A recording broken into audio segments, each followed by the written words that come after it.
আসসালামু আলাইকুম। বিসমিল্লাহির রহমানির রহিম। আদা বাটা, সয়া সস,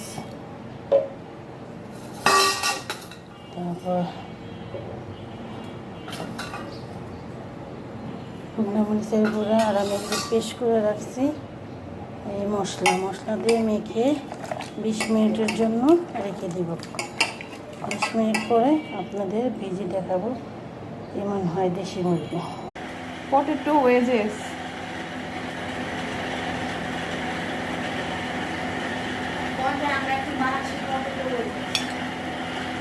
আমরা এখন বানাচ্ছি পটেটো ওয়েজেস।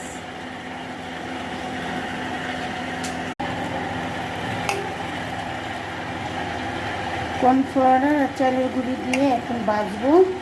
20 মিনিট পরে আসে এখন কর্নফ্লাওয়ার আর চালের গুঁড়ি দিয়ে মিশালাম দেশি পদ্ধতিতে মুরগি ভাজা, দেখবেন আপনারা।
ভালো করছো, কম খাও বানানোর জন্য।